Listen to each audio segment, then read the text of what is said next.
Hello and welcome to this basic introduction to Gaijin. As a reminder, Gaijin, the Kingdom of Thousand Years, is a game from 1 to 4 player. It's a semi-cooperative game for a duration of 90 minutes and age 12 or above. In Gaijin, the Kingdom of 1,000 Years is on the verge of chaos. We have foreigners invading the kingdom, and the Shogun has called the 8 clans to unite in order to survive this invasion. But only one clan will be able to claim the supreme power and ultimately the shogun's throne. Each clan has unique strengths and weaknesses. There are also unique connections to the celestial constellation, and those constellations will influence your clan's attributes throughout the game. The game is played around several lunar cycles, at the end of which the game will finish, unless an end game trigger is triggered, obviously, before. Each round is made of several phases: night, dawn, day, and dusk.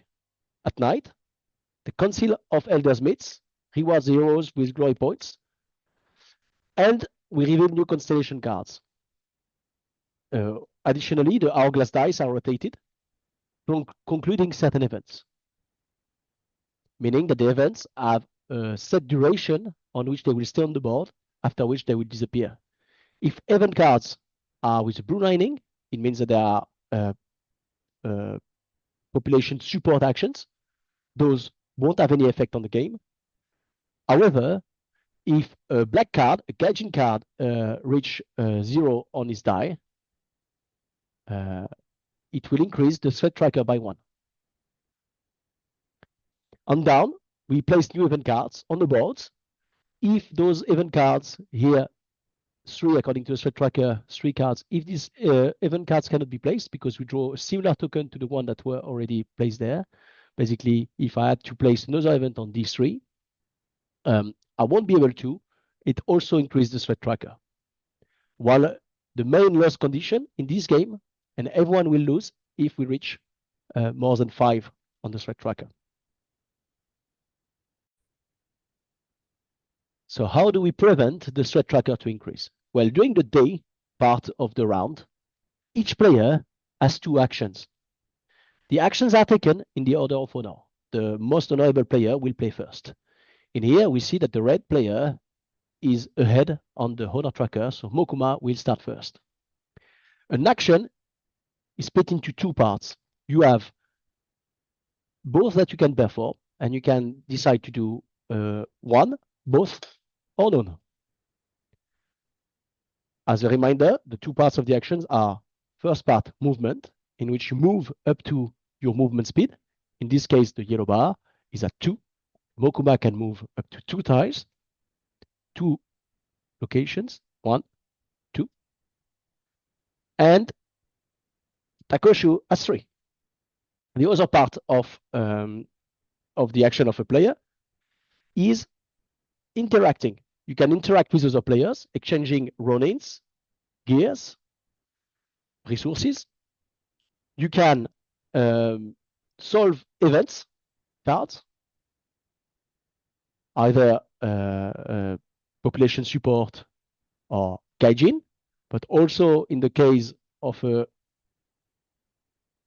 one of those tiles being present on the board, you can also try to solve those reparation tokens.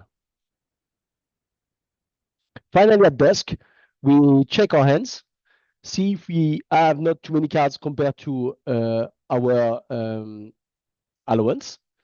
And finally, we move on to the next phase. We mentioned that you could lose by reaching a threat tracker at the top, meaning you all lose collectively, but you could lose personally if during your fights against the Gaijin, your life drops under 0. You can use both life and shield when you have to get hit, but be careful, this is a resource that you need to manage. When you conclude an event, you will gain ultimately honor and glory. If we have a look at this card gives you 1 honor and 2 glory that you can gain straight away. When you solve a card, you put it under your board at the specified location. Here for the support to population card. Here for the cards where you defeated Gaijin with a frontal attack, with a physical attack. Here with a stealth attack.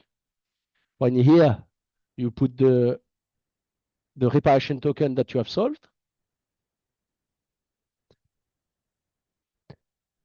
In the case of Gaijin cards, you will see that they got specific requirements with giving you honor.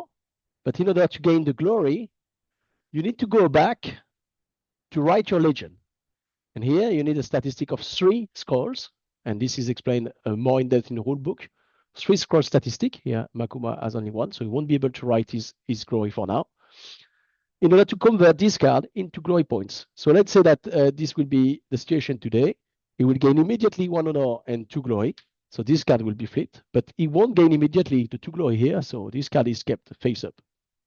It's important because at the end of the game, your glory points will be impacted by the number of legend you have not written. It's important to write your complete legend to be the most glorious and honorable warrior. Why is it important to increase your honor and your glory? Well, when you do so, increasing your honor on the pink dragon there will make you increase in rank and also make you play first if you're ahead of the rest. When you increase in rank, you can gain +1 to all of your attributes, but also get access to greater gear and more powerful run-ins to support you. Ultimately, when you reach this level, you will gain also 1 more action, so from 2 to 3 actions per round. On the other side, glory, known also as victory points, will grant you when you pass a blue threshold, a new gear or run-in card to add on your player board. And when you pass a gold threshold, you can increase 1 of your die to make the battle easier for you against the Gaijin, or reduce for everyone the threat level. At the end of the game, we will count all the points, and the most ahead on the tracker will be the winner. I hope that you enjoyed this quick introduction, and I will come back in another video to present to you fighting in detail.